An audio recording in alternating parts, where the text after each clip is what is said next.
দেখুন তো এই কেকটা কেমন লাগছে। আপনারা যারা নতুন বেকিং শিখছেন আর ভাবছেন আইসিং করা খুব কঠিন, আজকের ভিডিওটা শুধু আপনাদের জন্য। খুব সহজ কিছু টিপস ব্যবহার করে এই গর্জিয়াস লুকটা এনেছি। পুরো ভিডিওটা দেখলে আপনিও বাড়িতে এমন কেক বানাতে পারবেন।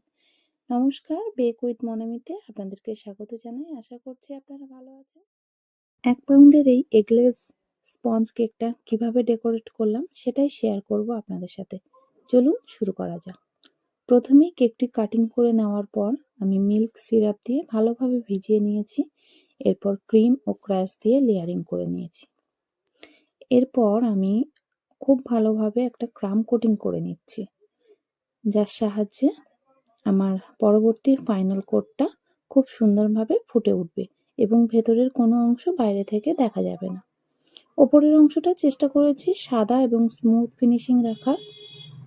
কিছুটা ক্রিমে আমি এই সময় কালার দিয়ে নিচ্ছি, আর খুব সুন্দর একটা পিঙ্ক কালার এসেছে এখানে। আপনারা দেখুন, এই ক্রিম কিন্তু মিক্সড করার অনেক কিছু ট্রিক্স আর টিপস আছে, সেগুলো আমি নেক্সট কোনো একটা ভিডিওতে আপনাদের সাথে অবশ্যই শেয়ার করব, কারণ নতুনরা এই সময় ক্রিমটা কিন্তু গলিয়ে ফেলে।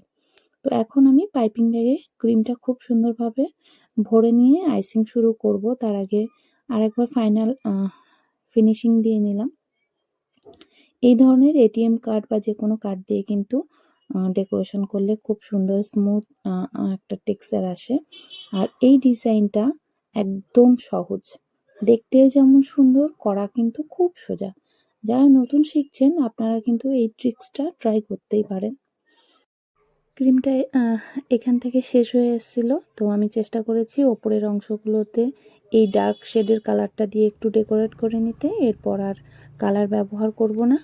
পাইপিং ব্যাগে যতটাই কালার আছে তার সাথে আমি হোয়াইট ক্রিম অ্যাড করে নিয়েছি। নিয়ে এই ধরনের একটা খুব সুন্দর শেডিংয়ের ডিজাইন কিন্তু এসেছে। আমার আগে থেকে কিন্তু ডিসাইড করা ছিল না কি ডিজাইন করব, বাট এত সুন্দর একটা ডিজাইন চলে এসেছে।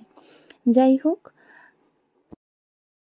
দিনটি ছিল শনিবার আর কাস্টমারের রিকোয়ারমেন্ট ছিল একটা এগলেস কেকের। তো আমি কেকটা কিন্তু কোনো রকম দই টই ছাড়াই শুধুমাত্র আমুল দুধ দিয়েই কিন্তু বানিয়েছি, যেটা কিনা গুঁড়ো দুধ। তো আপনারা যদি চান অবশ্যই আমি এগলেস স্পঞ্জ কেকের রেসিপি দেব, তবে হ্যাঁ, অবশ্যই কমেন্ট করে আপনারা জানাবেন। আপনারা যখন আমার সাথে আমার ভিডিওগুলোতে কমেন্ট করবেন আর আমি আপনাদের সাথে কমেন্টের উত্তর দেব, আপনাদের সাথে কিন্তু আমার একটা ভালো সম্পর্ক তৈরি হয়ে উঠবে। এখন আমি ওপরের অংশে সুগার বল ও বাটারফ্লাই বসিয়ে দিচ্ছি। এই ছোট ছোট ডিটেলসগুলো দেওয়ার পর কেকটা অনেক বেশি গর্জিয়াস লাগে এবং কেকটার লুকস একদম বদলে যায় এই বার্থডে ট্যাগটা দেওয়ার পর।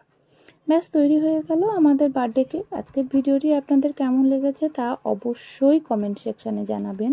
আমার চ্যানেলে যারা নতুন তারা অবশ্যই সাবস্ক্রাইব করে পাশে থাকবেন, আমার পরবর্তী সুন্দর ভিডিওগুলি যাতে মিস না হয়। আজ এই পর্যন্তই। সবাই খুব ভালো থাকবেন। দেখা হচ্ছে নেক্সট ভিডিওতে। Thank you so much.